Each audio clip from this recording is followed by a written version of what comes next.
এই পৃথিবীতে হক এবং বাতিল, সত্য এবং মিথ্যা এর দ্বন্দ্ব নতুন নয়, অনেক পুরনো, অনেক পুরাতন। আজকের জামানায় হক এবং বাতিলের দ্বন্দ্ব যেমন চরম মাত্রায় পৌঁছেছে, বাতিল তার সর্বগ্রাসী আগ্রাসন নিয়ে সত্য এবং হকের বিরুদ্ধে সর্বপ্রকার ষড়যন্ত্রের জাল বিস্তার করেছে। হককে মিটিয়ে দেওয়ার জন্য, সত্যকে ধামাচাপা দেওয়ার জন্য, পৃথিবীর বুক থেকে মুছে দেওয়ার জন্য সর্বপ্রকার পরিকল্পনা তারা সাজিয়েছে। এটা নতুন কিছু নয়, বরং পৃথিবীর সূচনা লগ্ন থেকেই আদম এবং ইবলিসের মাঝে যে দ্বন্দ্ব, সেই দ্বন্দ্ব থেকেই হক এবং বাতিলের চিরন্তন দ্বন্দ্ব শুরু হয়েছে। বাতিল যখন এসেছিল মূর্তি এবং মূর্তি পূজকদের বেশে, হক তখন প্রকাশ পেয়েছিল নূহ আলাইহিস সালামের বেশে। তিনি মূর্তি এবং মূর্তি পূজকদের বিরুদ্ধে ৯৫০ বছর তার দাওয়াতি জিন্দেগি কাটিয়েছেন তাওহীদের পক্ষে, শিরকের বিরুদ্ধে। বাতিল এসেছিল নমরুদের পক্ষে। নমরুদ এবং তার অনুসারীদের রূপ ধারণ করে হক প্রকাশ পেয়েছিল খলিলুল্লাহ ইব্রাহিম আলাইহিস সালামের রূপ ধারণ করে। বাতিল এসেছিল ফেরাউন এবং তার দলবলের রূপ ধারণ করে। হক এবং সত্য প্রকাশ পেয়েছে আল্লাহর নবী কালিমুল্লাহ মুসা আলাইহিস সালামের রূপ ধারণ করে। বাতিল এসেছিল আবু জাহাল, আবু লাহাব, উতবা, সাইবার রূপ ধারণ করে। হক প্রকাশ পেয়েছে বিশ্বনবী মহানবী মুহাম্মদুর রাসূলুল্লাহ সাল্লাল্লাহু আলাইহি সাল্লামের রূপ ধারণ করে। বাতিল এসেছিল মিথ্যা নবুয়তের দাবিদার মুসাইলামাতুল কাজ্জাব। বাতিল এসেছিল যাকাত অস্বীকার করা। বাতিল এসেছিল ধর্ম ত্যাগ করার রূপ ধারণ করে। হক প্রকাশ পেয়েছে সিদ্দিক আকবর হযরত আবু বকর সিদ্দিক রাদিয়াল্লাহু তাআলা আনহুর রূপ ধারণ করে। বাতিল এসেছিল রোম এবং পারস্যের দৈত্য মূর্তি ধারণ করে। হক প্রকাশ পেয়েছে ফারুক আজম হযরত ওমর ফারুক রাদিয়াল্লাহু তাআলা আনহুর রূপ ধারণ করে। বাতিল এসেছিল শিয়াদের রূপ ধারণ করে, আব্দুল্লাহ বিন সাবা নামক ইহুদির রূপ ধারণ করে মুসলিম বিশ্বকে টালমাটাল অবস্থায় ফেলে ইসলাম ধর্মকে খ্রিস্ট ধর্মের মতো বিকৃত করার জন্য। ঠিক তেমনি হক প্রকাশ পেয়েছে মুর্তজা হায়দার আলী রাদিয়াল্লাহু তাআলা আনহুর রূপ ধারণ করে। বাতিল এসেছিল মুতাজিলা ফিরকার রূপ ধারণ করে খালকে কোরআন, কোরআন সৃষ্ট এবং মুসলিম বিশ্বের মধ্যে হিন্দুয়ানি এবং গ্রিক আকীদা বিশ্বাস ঢুকে দেওয়ার জন্য। সেই মুহূর্তে হক প্রকাশ পেয়েছে ইমামু আইম্মাতি আহলিস সুন্নাহ ওয়াল জামাআহ ইমাম আহমদ বিন হাম্বলের রূপ ধারণ করে। বাতিল এসেছিল গ্রিক দর্শন, যুক্তিবিদ্যা, মান্তিক এবং তাতারদের রূপ ধারণ করে। হক প্রকাশ পেয়েছে যুগের শ্রেষ্ঠ ইমাম ইবনু তাইমিয়া রাহমাতুল্লাহি আলাইহি, সাইফুদ্দিন কুতুস, রুকনুদ্দিন বারবাসের রূপ ধারণ করে। বাতিল প্রকাশ পেয়েছে ক্রুসেডারদের রূপ ধারণ করে। হক প্রকাশিত হয়েছে ফাতেহে বাইতুল মাকদিস সুলতান সালাউদ্দিন আইয়ুবের রূপ ধারণ করে।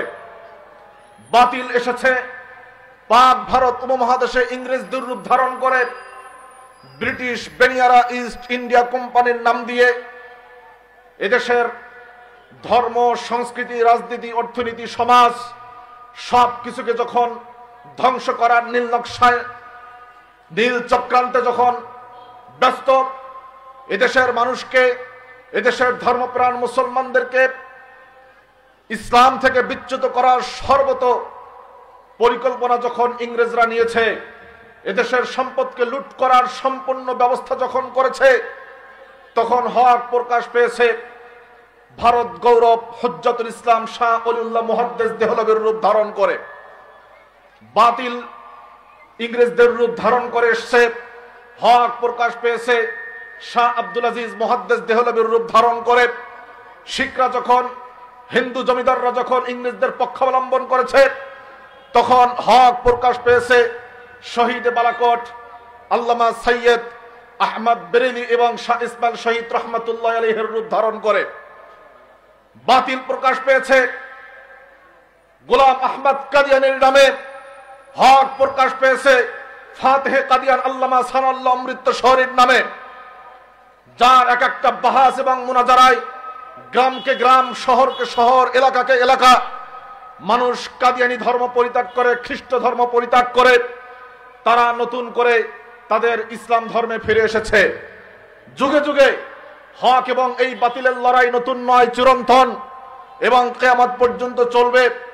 বর্তমান জামানায় বাতিল এসছে।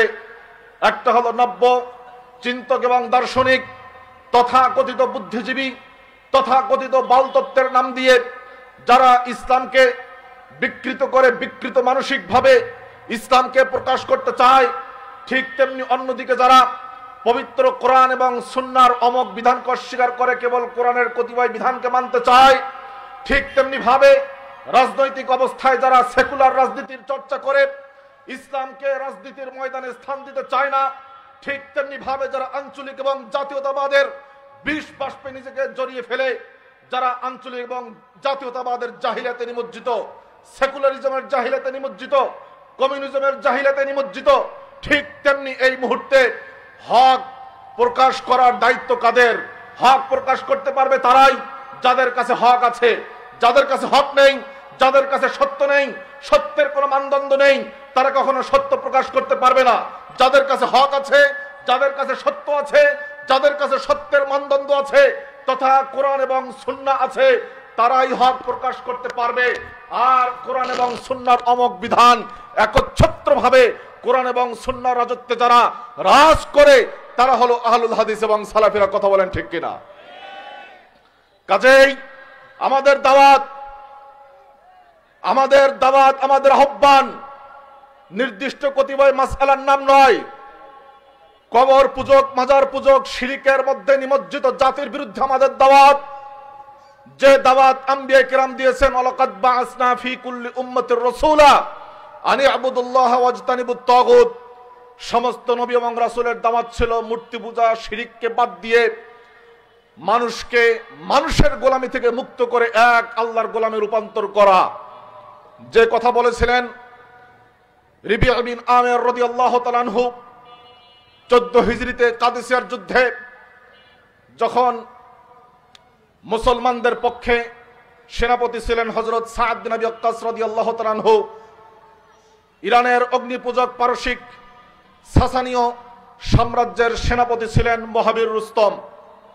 নিয়ম অনুযায়ী অমুসলিমদের নিকটে যুদ্ধের শুরু করার আগে তাদের নিকট দাওয়াত পেশ করতে হয়। তারা যদি ইসলাম গ্রহণ করে তাহলে আর যুদ্ধ নাই, ইসলাম যদি গ্রহণ না করে তাহলে জিজিয়া ট্যাক্স দিয়ে থাকতে হবে, তাও যদি না দেয় তাহলে চূড়ান্ত মুহূর্ত যুদ্ধ। সেই নিয়ম অনুযায়ী সাদ বিন আবি ওয়াক্কাস রাদিয়াল্লাহু তাআলা আনহু রিবিয়া বিন আমিরকে পাঠালেন, যাও রুস্তমের নিকটে ইসলামের দাওয়াত দিয়ে আসো। মুহাবির রুস্তমের চাকচিক্যময় জাকজমক তার দরবারে রিবিয়া বিন আমির একাই, আর কোনো কাউকে নেন নাই, একাই গিয়েছেন। কি দুঃসাহসিক সাহাবী ছিলেন, কেমন তেজস্বী সাহাবী ছিলেন। একাই যাওয়ার পরে রুস্তম প্রশ্ন করলেন, রিবিয়া, তোমরা ছেলে মরুর রাখাল, মক্কায় ছাগল ভেড়া চড়াতে, দুধ পান করতে, ডাকাতি করতে, লুটতরাজ করতে তোমরা জীবন জীবিকা নির্বাহ করতে, আর আমরা ইরানিরা সাসানীয় সাম্রাজ্যের লোকেরা আমাদের হাজার বছরের রাজনৈতিক ইতিহাস আছে, পলিটিক্যাল ব্যাকগ্রাউন্ড আছে, আমাদের রাজত্ব আছে, তোমরা কেন মক্কার সেই সুন্দর জীবন থেকে ঝামেলা মুক্ত জীবনকে পরিত্যাগ করে কেন তোমরা এই দূরদেশে এসছো? দেশ দখল করার জন্য, সম্পদের জন্য, লুট করার জন্য, ক্ষমতার জন্য, গনিমতের জন্য, না কিসের জন্য? রিবিয়া বিন আমির মুহাবির রুস্তমের চোখে চোখ রেখে কথা বললেন, রুস্তম, আমরা আপনার দেশ দখল করার জন্য আসি নাই, ইরান সাম্রাজ্যের সম্পদ লুট করার জন্য আসি নাই, ক্ষমতা দখলের জন্য আসি নাই, হীরা মানিক জহরত নেওয়ার জন্য আসি নাই। আমরা এসছি মক্কা থেকে আমরা বের হয়েছি, 1000 কিলোমিটার মরুভূমির পথ পাড়ি দিয়ে তোমার এখানে এসেছি। লিনুখরিজাল ইবাদ মিন ইবাদাতিল ইবাদ ইলা ইবাদাতি রাব্বিল ইবাদ। গোটা দুনিয়ার মানুষ আজকে মানুষের গোলামি করে, মানুষ মানুষকে পূজা করে, মানুষ মানুষের নিকটে সন্তান চায়, মানুষ মানুষের নিকটে ক্ষমতা চায়, মানুষ মানুষের নিকটে রিজিক চায়, মানুষ মানুষকে পূজা করে, অর্চনা করে, ইবাদত করে। আমরা চাই গোটা বিশ্ব মানবতাকে মানুষের ইবাদত থেকে বের করে এক আল্লাহর দাস করতে। অমিন যুলুমাতিল জাহলি ইলা নূরিল ইলমি। আজকে গোটা দুনিয়া অজ্ঞতার অন্ধকারে নিমজ্জিত। আমরা ওহীভিত্তিক যে জ্ঞান, আল্লাহ প্রদত্ত যে জ্ঞান, বিশ্বনবীর মুখ নিঃসৃত যে বাণী, সেই ওহীর জ্ঞানে আমরা আলোকিত করতে চাই। অমিন সাআতিদ দুনিয়া ইলা অমিন দাইকিদ দুনিয়া ইলা সাআতিল আখিরা। দুনিয়ার সংকীর্ণ জীবন থেকে বের করে পরকালের অনাবিল অসীম সুখ এবং শান্তির দিকে আমরা তাদেরকে নিয়ে যেতে চাই। কাজেই এটাই হলো আহলুল হাদিসদের দাওয়াত। দুনিয়ার কোনো ক্ষমতার জন্য নয়, দুনিয়ার কোনো নেতৃত্বের জন্য নয়, দুনিয়ার কোনো পদ পদবীর জন্য নয়, দুনিয়ার কোনো সম্পদের জন্য নয়, দুনিয়ার কোনো দেশ দখলের জন্য নয়, দুনিয়ার কোনো নেতৃত্ব কেড়ে নেওয়ার জন্য নয়, বরং আমাদের দাওয়াত হবে এক আল্লাহর ইবাদতে মানুষকে ইবাদত বন্দেগী করানোর জন্য। আজকে পীর এবং মাজারের নামে, মূর্তি এবং দেবতার নামে যে হাজার হাজার খানকা, দরগা, পীর এবং মাজারের আস্তানা গড়ে উঠেছে, মানুষ হয় মানুষের যেভাবে গোলামি করছে, মানুষ হয় মানুষের পকেট কাটছে, যেভাবে করে এক একজন পীর এবং ব্রাহ্মণ তারা যেভাবে করে নিজের সম্পদের পাহাড় জমিয়েছে মানুষের পকেট কেটে। আমরা এই অর্থনৈতিক শোষণ থেকে মানুষকে মুক্ত করতে চাই, তাওহীদের আলোয় আলোকিত করতে চাই। এটাই হলো আহলুল হাদিসদের দাওয়াত। আমরা চাই বিদআতের নামে যে গোটা জাতিতে ছয়লাভ, নামাজের মসজিদের মেম্বার থেকে শুরু করে নিয়ে সর্বত্র যে বিদআতের ছয়লাভ, এই ছয়লাভ থেকে মানুষকে মুক্তি দিয়ে সুন্নাতের আলোয় উদ্ভাসিত করতে চাই। আমরা চাই ধর্মীয় জাহেলিয়াত, রাজনৈতিক জাহেলিয়াত, যে গোটা জাতি নিমজ্জিত, গোটা জাতি জাহিলিয়াতের জন্য যুদ্ধ করছে, জীবন দিচ্ছে, জেল খাচ্ছে, নিজের সর্বস্ব উজাড় করছে, আর মনে করছে এটাই সঠিক, এটাই চূড়ান্ত পন্থা। মানুষের এই ধ্যান ধারণা, আকীদা, বিশ্বাসকে পরিবর্তন করাই হলো আহলুল হাদিসদের অন্যতম পলিসি, অন্যতম কর্মনীতি। ভাইরা আমার, যুবক ভাইরা আমার, 1945 সালে জাতিসংঘ প্রতিষ্ঠিত হয়, ইউনাইটেড নেশন। 1945 সালে জাতিসংঘ প্রতিষ্ঠা হওয়ার পরে এক এক করে মুসলিম দেশগুলো স্বাধীনতা লাভ করতে থাকে। 1946 সালে ফিলিপাইন স্বাধীনতা লাভ করে, 1947 সালে পাক ভারত উপমহাদেশ থেকে ব্রিটিশরা চলে যায়। 1956 সালে মরক্কো, তিউনিসিয়া, আলজেরিয়া, লিবিয়া ফ্রান্সের হাত থেকে স্বাধীনতা লাভ করে। এক একটা দেশ স্বাধীনতা লাভ করে 1945 সালে জাতিসংঘ প্রতিষ্ঠা লাভ করার পরে। এই সুবাদে আরো একটা কথা বলে রাখা উচিত, সেটা হলো এই আজকের যে ফিলিপাইন, এশিয়া মহাদেশে দুইটি দেশ খ্রিস্টান দেশ রাষ্ট্রীয়ভাবে, একটি হলো পূর্ব তিমুর, আরেকটি হলো ফিলিপাইন। অথচ এই ফিলিপাইন একটা সময় মুসলিম রাষ্ট্র ছিল। এই ফিলিপাইন একটি সময় সুলাইমানিয়া রাজত্বের রাজত্ব ছিল পুরো ফিলিপাইনে। কিন্তু স্পেনে যেভাবে করে 800 বছর শাসনের পরে মুসলিমদেরকে ঘর বাড়ি ছেড়ে পরিত্যাগ করতে হয়, আপনার ইংরেজদের, খ্রিস্টানদের ষড়যন্ত্রের কাছে হার মেনে মুসলিমরা যেভাবে খ্রিস্টানদের কাছে স্পেনকে নিজের সাজানো গোছানো সুরম্য স্পেনকে তুলে দেয়, ঠিক তেমনি ভাবে একই কায়দায় ফিলিপাইনকেও এই খ্রিস্টানরা দখল করে নেয় 1946 সালে।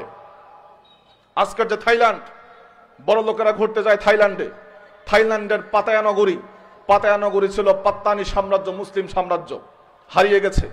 স্পেন হারিয়ে গেছে আমাদের কাছ থেকে, ভারত হারিয়ে গেছে। আজকের 6 ডিসেম্বর মনে করে দিতে চাই, 1992 সালের আজকের 6 ডিসেম্বর ঐতিহ্যবাহী, ঐতিহাসিক, মুসলমানদের অন্যতম হৃদয়ের স্পন্দন বাবরি মসজিদকে ভাঙ্গা হয়েছিল এই আজকের 6 ডিসেম্বর। কিন্তু বাবরি মসজিদকে ভাঙলেই বাবরি মসজিদকে ভাঙলেই কি ইসলামকে, মুসলমানদেরকে পৃথিবীর বুক থেকে নিশ্চিহ্ন করা যাবে? এক বাবরি মসজিদ ভাঙা হবে, হাজারো বাবরি মসজিদ আল্লাহর জমিনে কায়েম হবে। বাইতুল মাকদিস ভাঙা হবে, বাইতুল মাকদিসের যে রূহ, যে সত্তা, যে প্রাণ এবং যে ঈমান আকীদা গোটা বিশ্বের মুসলমানদেরকে জাগ্রত করবে। দুর্ভাগ্যজনক ভাবে হলো সত্য, বাংলাদেশের কতিপয় উগ্রবাদী মুসলমান জেনে কিংবা না জেনে কিংবা মাযহাবের দোহাই দিয়ে, দল পরস্তির দোহাই দিয়ে, যেখানে কোরআন এবং সুন্নাহ ভিত্তিক সালাত হয়, যেখানে ইসলামের খাঁটি সালাত হয়, বিশ্বনবীর তরিকায় যেখানে সালাত হয়, সেই মসজিদগুলোকে বিভিন্ন অপবাদ দিয়ে ভাঙ্গা হয়। আজকেও মৌলভীবাজারে একটি মসজিদের উপরে হামলা হয়েছে, আপনারা অনেকেই দেখেছেন। সম্মানিত ভাইরা, আপনারা মনে করতে পারেন 1945 সালে জাতিসংঘ গঠিত হওয়ার পরে এক এক করে মুসলিম দেশগুলো স্বাধীন হলো, ভালোই তো। যখন মুসলিম দেশগুলো অন্য দেশগুলোর আওতাধীনে ছিল, তো এখন স্বাধীন হচ্ছে, সমস্যাটা কোথায়? এটা তো ভালোই। জি না, ভালো না। কেন ভালো নয়? জাতিসংঘ গঠিত হয়েছে, জাতিসংঘ যখন দেখছে ব্রিটিশ ইংল্যান্ড থেকে এসে ভারত উপমহাদেশে শাসন করা তাদের জন্য পোষাচ্ছে না, ফ্রান্স থেকে উড়ে গিয়ে মরক্কো, তিউনিসিয়া, আলজেরিয়ায় শাসন করা পোষাচ্ছে না, ঠিক তখন তারা নিজের শাসন ক্ষমতা গুটিয়ে নিয়েছে এবং এমন এমন আইন করেছে, এমন এমন শর্ত আরোপ করেছে গোটা বিশ্বের মাঝে, যেই শর্তগুলো গোটা বিশ্বের মুসলমানদেরকে মানতে হয় এবং এই শর্তের বাইরে আপনি যেতে পারবেন না। আজকে তারা গণতন্ত্রের কথা বলে, আমেরিকা গণতন্ত্রের কথা বলে, গণতন্ত্রের মূল থিওরি হলো মেজরিটি মাস্ট বি গ্রান্টেড, অধিকাংশ যেদিকে ভোট দিবে, মত দিবে, সেটাই গ্রহণযোগ্য হওয়ার কথা। কিন্তু জাতিসংঘের প্রায় 200টি রাষ্ট্র, সদস্য রাষ্ট্র, তাদের মধ্যে 5টা রাষ্ট্র হলো ভেটো প্রদানকারী ক্ষমতা রাখে। আমেরিকা, ইংল্যান্ড, ফ্রান্স, রাশিয়া এবং চীন।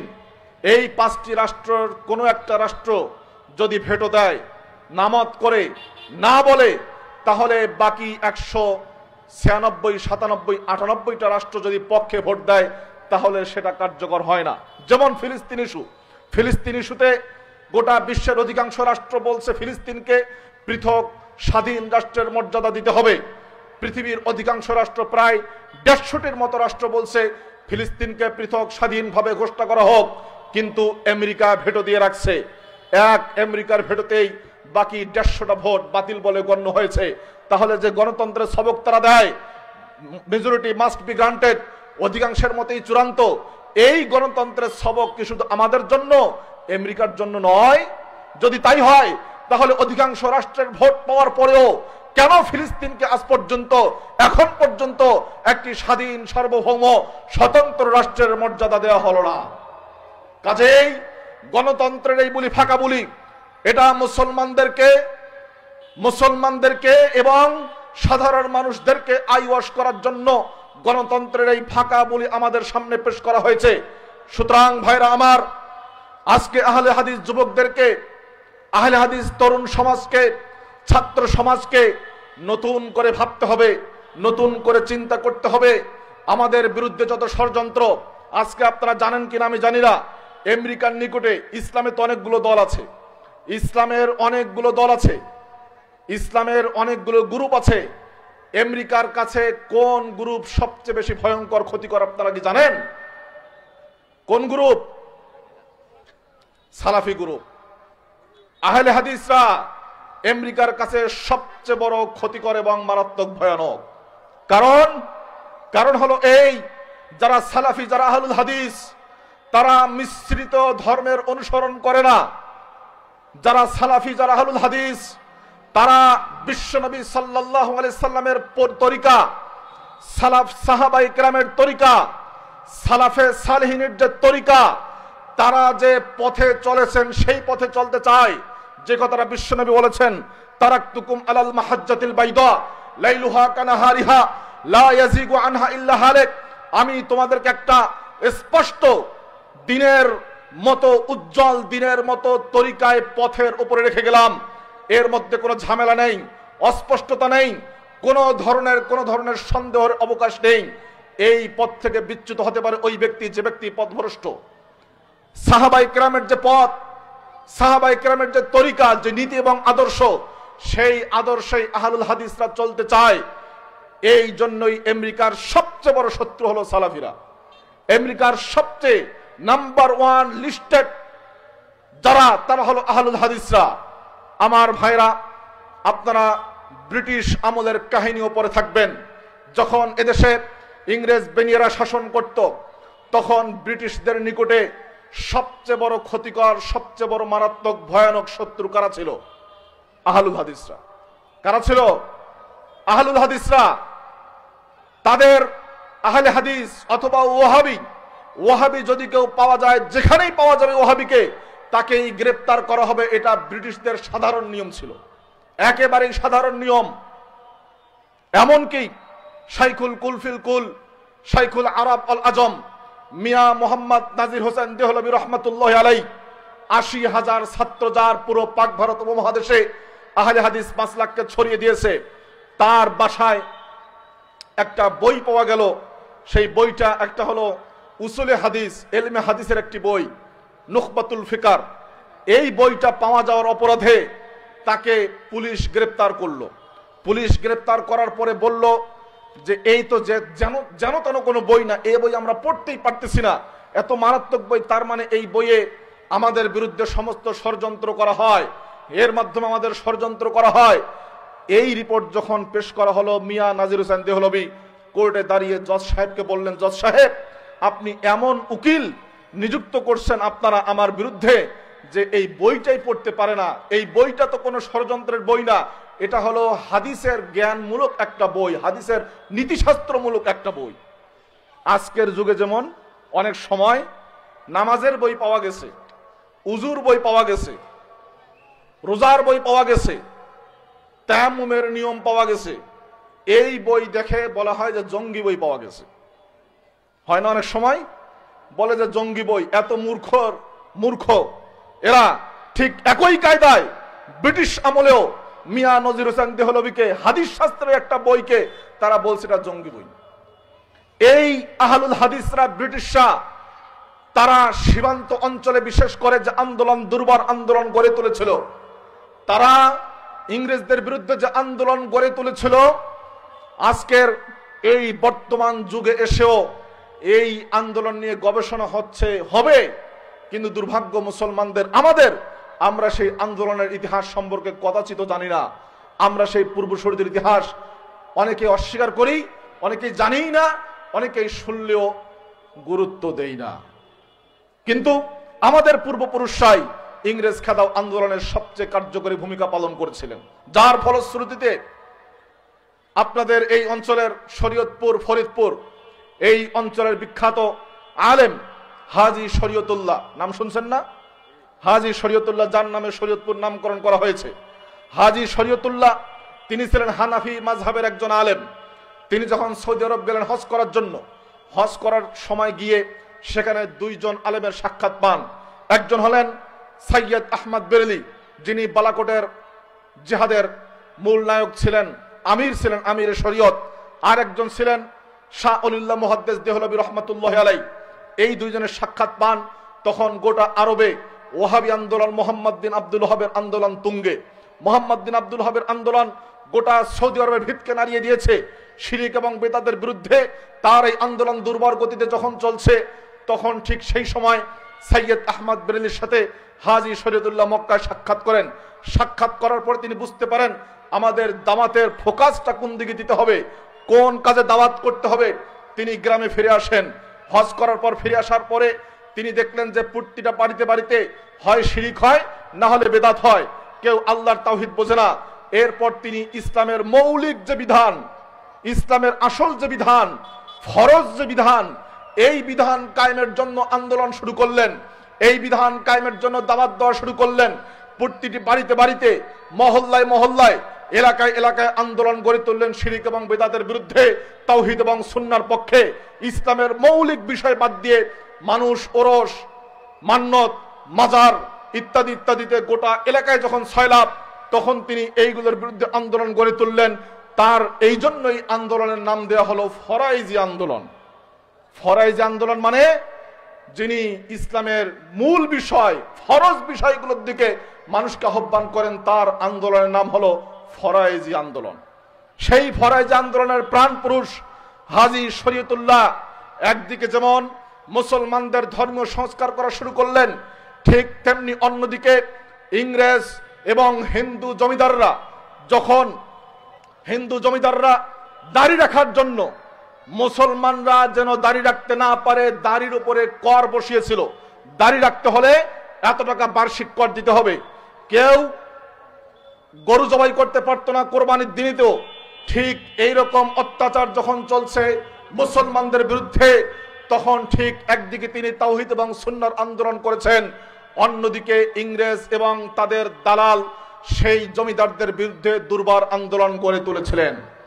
কাজেই হাজী শরীয়তুল্লাহর যে আদর্শ, তার যে নীতি, তার যে কর্ম পলিসি, সেই কর্ম পলিসি হলো আহলুল হাদিসদের কর্ম পলিসি।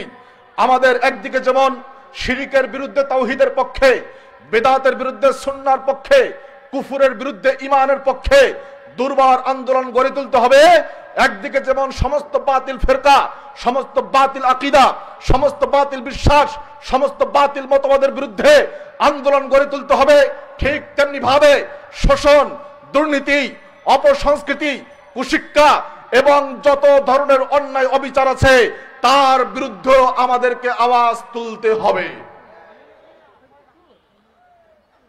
কথা শুনতেছেন আপনারা? আমি কি বুঝাইতে পারছি কি বলতে চাচ্ছি? বুঝলে আলহামদুলিল্লাহ। ভাইরা আমার, এই জন্য আমাদেরকে শুধু কতিপয় মাসআলা মাসাইলের নামের নাম কিন্তু আহলুল হাদিস নয়। পূর্ণাঙ্গ ইসলামকে যারা সহি তরিকায় পালন করে তারাই হলো আহলুল হাদিস। আল ইয়াউমা আকমালতু লাকুম দীনাকুম ওয়া আতমামতু আলাইকুম নি'মাতি ওয়া রাদিতু লাকুমুল ইসলাম দীনা। এর পূর্ণাঙ্গ অনুসরণ যারা করবে তারাই হলো প্রকৃতপক্ষে আহলুল হাদিস। আবার ফেরাক বাতিলা, বাতিল ফেরকা যারা ইসলামকে বিকৃত করতে চায় তাদের বিরুদ্ধেও আমাদের অবস্থান একেবারেই শক্তিশালী থাকতে হবে। সানাল্লাহ মৃত্যুশরী রহমাতুল্লাহ আলাই একবার খ্রিস্টানদের সাথে বাহাজে গেছেন। খ্রিস্টানদের সাথে বাহাজ, সে বাহাজে এক খ্রিস্টান পাদ্রী সানাল্লাহ মৃত্যুশরী রহমাতুল্লাহ আলাইকে প্রশ্ন করছেন যে, হুজুর, হুসাইন রাদিয়াল্লাহু তাআলা আনহু কারবালার প্রান্তরে অত্যন্ত নির্মমভাবে শাহাদাত বরণ করলেন। হযরত হুসাইন হলেন বিশ্বনবী সাল্লাল্লাহু আলাইহি সাল্লামের আদরের নাতি। খুব ভালোবাসতেন, স্নেহ করতেন হুসাইনকে। আর বিশ্বনবী সাল্লাল্লাহু আলাইহি সাল্লাম হলেন আল্লাহর প্রিয় পাত্র, রাসূলের প্রিয় নাতি। কারবালার প্রান্তরে নির্মমভাবে শাহাদাত বরণ করেন। আর আল্লাহ তাআলা তার রাসূলের প্রিয় ব্যক্তির নাতিকে বাঁচাতে পারেন না। তোমাদের কেমন রাসূল, কেমন আল্লাহ? বলেন না নাউযুবিল্লাহ। বুঝেন নাই কথা? প্রশ্ন করছে যে আল্লাহ তাআলা যদি তার রাসূলকে ভালোই বাসেন তাহলে তার রাসূলের প্রিয় নাতিকে কেন কারবালার প্রান্তরে বাঁচাতে পারলেন না? সানাউল্লাহ মৃত্যুশরী রহমাতুল্লাহ আলাই জবাব দিলেন যে, পাদ্রী সাহেব, আল্লাহ তো বাঁচাইতে চেয়েছিলেন, কিন্তু বললেন যে, মুহাম্মদ, আমি তো তোমার নাতিকে বাঁচাতে চেয়েছি কিন্তু পারতেছি না। কেন পারতেছি না? আমি আমার নিজের ছেলেকেই বাঁচাতে পারি নাই, ঈসা আলাইহিস সালামকে। খ্রিস্টানরা বিশ্বাস করে কি ঈসা আলাইহিস সালাম আল্লাহর পুত্র। নাউযুবিল্লাহ। আমি আমার ছেলেকেই বাঁচাইতে পারি না ইহুদিদের হাত থেকে, কাজেই তোমার নাতিকে আমি বাঁচাতে পারবো কোত্থেকে? এইবার পাদ্রীর জবাব লাজবাব হয়ে গেছে। একবার এক শিখের সাথে, শিখ পণ্ডিতের সাথে বাহাস, সানাল্লাহ মৃত্যুশরী রহমাতুল্লাহ আলাইহি। প্রশ্ন করছে শিখ পণ্ডিত যে, আপনি তো অনেক বড় তার্কিক, একটা প্রশ্ন করি। কি প্রশ্ন? ভেড়া এবং শূকর, ভেড়া চেনেন তো নাকি? ভেড়া এবং শুয়োর দেখতে একই রকম, হয়তো কালারটা আলাদা, কিন্তু দেখতে কাছাকাছি। ভেড়া খাওয়া জায়েজ, আপনাদের ধর্মে শুকুর খাওয়া জায়েজ না কেন? সানাল্লাহ অমৃতসরী জবাব দিয়েছেন, কোরআন হাদিস দরকার নাই, জবাব দিয়েছেন যে অনেক সময় নিজের স্ত্রীর চেহারা নিজের বোনের চেহারা দেখতে একই রকম হয়। অনেক সময় হয় কিনা? নিজের স্ত্রীর চেহারা নিজের বোনের চেহারা দেখতে একই রকম কিনা? একই রকম। নিজের স্ত্রীর সাথে যা করতে পারবে নিজের বোনের সাথে তা করা জায়েজ? জায়েজ না। কাজে চেহারা একরকম হলেই সব কাজ করা যায় না।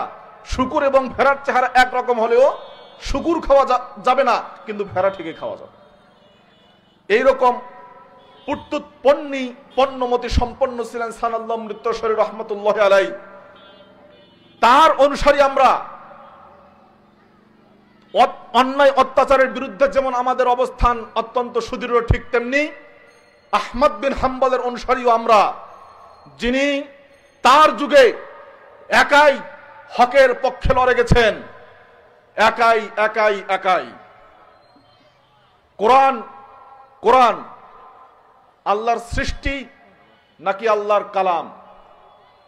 কোরআন হলো আল্লাহর কালাম। কোরআন কি? আল্লাহর কালাম। আল্লাহর কালাম মানে আল্লাহর একটা গুণ, একটা সিফাত। আল্লাহর সিফাত, আল্লাহর গুণ সৃষ্ট নয়, মাখলুক নয়। যারা মুতাজিলি তারা বলল আল্লাহ, কোরআন হলো আল্লাহর সৃষ্টি। এই নিয়ে চরম দ্বন্দ্ব। তৎকালীন সময়ে যারা রাজনৈতিক নেতা ছিলেন, শাসক ছিলেন, তারা মুতাজিলিদের পক্ষে। অনেক বড় বড় ইমাম এবং আলেম মাইরের ভয়ে শাসকের পক্ষ অবলম্বন করছে। সর্বশেষ চারজন ব্যক্তি হকের পক্ষে ছিলেন। চারজনের মধ্যে সর্বশেষ ইমাম আহমদ বিন হাম্বল রহমতুল্লাহ আলাই। তাকে যখন নিয়ে যাওয়া হচ্ছিল দামেস্ক থেকে বাগদাদের পথে খলিফা মামুনের দরবারে, খলিফা মামুন ছিলেন মুতাজিলিদের পক্ষে, অর্থাৎ কোরআন সৃষ্ট এই পক্ষে, আহলুস সুন্নাহ ওয়াল জামাতের বিরুদ্ধে। প্রতিমধ্যে আহমদ বিন হাম্বল দোয়া করলেন, আল্লাহ, আমি খলিফার মুখোমুখি হতে চাই না, আমি খলিফার যেন মুখোমুখি না হই, আপনি সেই ব্যবস্থা করেন। যাওয়া হচ্ছিল ইমাম আহমদ বিন হাম্বলকে, পথিমধ্যেই সংবাদ আসলো খলিফা ইতোমধ্যেই মৃত্যুবরণ করেছেন। একজন আলেমের দোয়া নগদ আল্লাহ তাআলা কবুল করেছেন। ইমাম আহমদ বিন হাম্বলকে আর খলিফার সামনে মুখোমুখি হতে হয় নাই। ভাইরা আমার, এই জন্য জেল, জুলুম, নির্যাতন, ফাঁসি কাষ্ট যাই হোক না কেন, আমাদের পূর্বসূরীরা যে রক্তমাখা ইতিহাস আমাদেরকে উপহার দিয়েছেন, ন্যায়ের পক্ষে, হকের পক্ষে, সত্যের পক্ষে অবিচল থাকার যে দৃঢ় শিক্ষা তারা আমাদের সামনে পেশ করেছেন, এই পথ থেকে দুনিয়াবি কোন লোভে, বৈষয়িক কোন স্বার্থের জন্য, দুনিয়ার কোন নেতৃত্ব এবং পদ পদবীর জন্য, দুনিয়ার কোন অর্থ মোহ বৃত্তের জন্য, কিংবা কোন ভয় এবং আতঙ্কের জন্য এক চুল পর্যন্ত আমরা হকের পথ থেকে বিচ্যুত হব না। এটাই হলো আহলুল হাদিসদের নীতি। কথা বলেন ঠিক কিনা? এই নীতি যদি আপনারা অটল থাকতে পারেন, এই নীতির উপর যদি আপনারা অবিচল থাকতে পারেন, পাহাড় সম দৃঢ়তা যদি নিয়ে আসতে পারেন, তবেই সারা বিশ্ব আপনাদের পদচুম্বন করবে। দুনিয়াতে স্মরণীয় হয়ে থাকবেন ইমাম আহমদ বিন হাম্বল, ইমাম ইবনু তাইমিয়া জীবনের বেশিরভাগ সময় জেলখানায় কাটিয়েছেন হকের পক্ষে কথা বলার জন্য। ইমাম আহমদ বিন হাম্বল হকের পক্ষে কথা বলার জন্য কালাপানির আন্দামানে আহলে হাদিস আলেমদেরকে দিয়ে ভর্তি করা হয়েছিল ইংরেজ বিরোধী কথা বলার জন্য, কিন্তু হকের পথ থেকে একচুল পর্যন্ত তারা বিচ্যুত হন নাই। হক হক, সত্য সত্য, কুল জা আল হক ওয়া যাহাকাল বাতিল ইন্নাল বাতিলা কানা যাহুকা। সত্য সমাগত, মিথ্যা পরাজিত হওয়ার মতোই। কাজেই সত্যের পথে অবিচল থাকুন, দৃঢ় থাকুন। খাব্বাব বিন আরাত রাদিয়াল্লাহু তাআলা আনহু যে কবিতা গুচ্ছ উচ্চারণ করেছেন, সেই কবিতা গুচ্ছ আপনাদের বারবার আমি মনে করে দিতে চাই।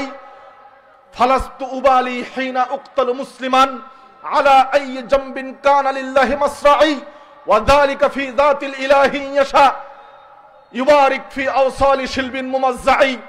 আমাকে যদি আল্লাহর রাস্তায়, আল্লাহর দ্বীনের জন্য, ইসলামের জন্য, হক এবং সত্যের জন্য কেটে টুকরো টুকরো করা হয়, আমার রক্ত মাংস যদি কুকুর শৃগাল খেয়ে শেষ করে ফেলে, তারপরে আমার কোনো ভয় নাই, হকের পথ থেকে আমি এক চুল পর্যন্ত বিচ্যুত হব না।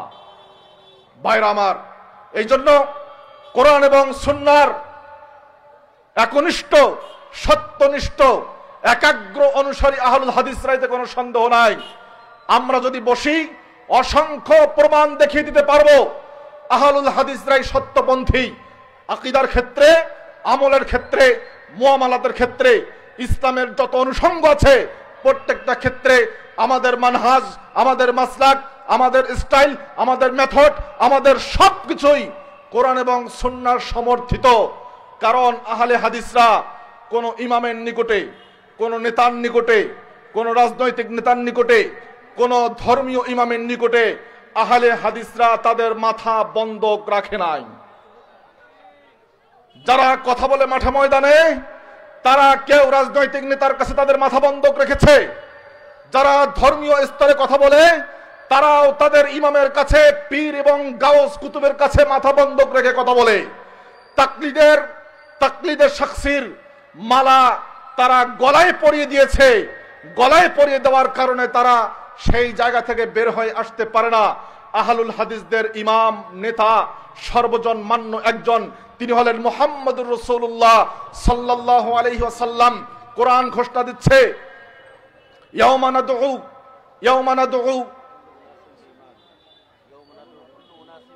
নাদউ কুল্লা উনাসিম বিইমামিহিম।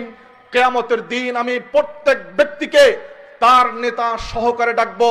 ইমাম ইবনু কাসির রাহমাতুল্লাহি আলাইহি এই আয়াতের তাফসীরে করেছেন, হাযা শারাফুন আযীমুন লি আহলিল হাদিস লিআন্না ইমামাহুম মুহাম্মাদুন সাল্লাল্লাহু আলাইহি ওয়াসাল্লাম। এটা হলো আহলুল হাদিসদের জন্য একটা চূড়ান্ত মর্যাদার বিষয়। কারণ দুনিয়াতে তাদের কোনো নেতা নাই, নেতা একজন, তিনি হলেন মুহাম্মদুর রাসূলুল্লাহ সাল্লাল্লাহু আলাইহি ওয়াসাল্লাম। সম্মানিত ভাইরা আমার, যশোরের ভাইরা আমার, কাজেই আপনাদের নীতি, আদর্শ, মানহাজ, মাসলাক চূড়ান্ত পর্যায়ের উন্নত, ভালো, শ্রেষ্ঠ। কিন্তু যদি এই মাসলাক এবং মানহাজের চর্চা না করেন, এই মাসলাক এবং মানহাজের যদি প্রচার এবং প্রসার না করেন, তাহলে কপোতাক্ষ নদের মতো যে অবস্থা আপনাদের হবে। যেই নদীতে এক সময় জোয়ার ভাটা ছিল, যেই নদীতে মাঝিরা নৌকা চালাতো, মাছ ধরতো, যেই নদী থেকে মানুষ উপকৃত হতো, দুই কুলকে উপচে গোটা এলাকাকে প্লাবিত করে ফল এবং ফসলের আবাদের পানির যোগান দিত, কিন্তু সেই কপোতাক্ষ এখন মরা প্রায়, মৃত প্রায়। সেখানে অনেক কিছুই পাওয়া যায় না, নীরব সাক্ষী হয়ে দাঁড়িয়ে আছে কালের। ঠিক তেমনি আমরা যদি আমাদের এই কাজের মধ্যে গতি নিয়ে না আসি, যদি স্রোতস্বিনী নদীর অবস্থায় না রাখি, যদি আমরা সেখানে দমিয়ে রাখি, আটকে রাখি, কাজকে ছড়িয়ে না দেই, তাহলে আমাদের অবস্থাও কিন্তু সেরকম স্রোতহারা নদীর মতো হয়ে যাবে। জাগুন, জেগে উঠুন, এই মানহাজ এবং মাসলাকের অনুসরণ করুন, ছড়িয়ে দিন। পরিবার থেকে, সমাজ থেকে, প্রতিষ্ঠান থেকে রাষ্ট্র পর্যন্ত যুবক ভাইরা আপনারা আসুন, আহলুল হাদিসদের নীতি অনুসরণ করুন। দুনিয়াবি এবং বৈষয়িক ধোকায় পা দিবেন না, সেটা যে কোনো ক্ষেত্রেই হোক না কেন। কারণ আপনারা যে মানহাজ মেনে চলেন, সেই মানহাজ, সেই মাসলাক, সেই নীতি এবং আদর্শই সর্বোৎকৃষ্ট। কিয়ামতের দিন এই নীতি এবং আদর্শে বিজয় হবে ইনশাআল্লাহ। নবী করিম সাল্লাল্লাহু আলাইহি সাল্লাম যে কথাটি বলেছিলেন যে মা আনা আলাইহি ওয়া আসহাবি আল ইয়াউমা, আজকের দিনে ওই সময়ের কথা তিনি বলছেন, আজকের দিনে আমি এবং আমার সাহাবায়ে কেরাম যে নীতি এবং আদর্শের উপরে আছি, সেই নীতি এবং আদর্শ যারা মানবে তারাই হলো একটা নাজাতপ্রাপ্ত দল। ওই দিনটার কথাই কোরআন বলছে, আল ইয়াউমা আকমালতু লাকুম দীনাকুম, আজকের দিনে অর্থাৎ নবী করিম সাল্লাল্লাহু আলাইহি সাল্লামের জীবদ্দশাতেই আমি আমার দিনকে পরিপূর্ণ করে দিয়েছি। কাজেই আপনারা যে মানহাজ এবং মাসলাক অনুযায়ী চলেন, মানেন, এটাই সর্বোৎকৃষ্ট, এটাই ইনশাআল্লাহ নাজাতের পথ হবে। সেই ধারণ করুন, আঁকড়ে ধরুন এবং এটার দাওয়াতি কাজ বেশি করে প্রচার করুন। আল্লাহ তাআলা আমাদের সবাইকে সেই সুযোগ এবং তৌফিক দান করেন, আমিন। সকলকে ধন্যবাদ জানিয়ে যশোর জেলার সুববানের উত্তরোত্তর অগ্রগতি উন্নতি কামনা করে আমি এখানে শেষ করছি। ওয়া আখিরু দাওয়ানা আনিল হামদুলিল্লাহি রাব্বিল আলামিন। আসসালামু আলাইকুম ওয়া রাহমাতুল্লাহি ওয়া বারাকাতুহু।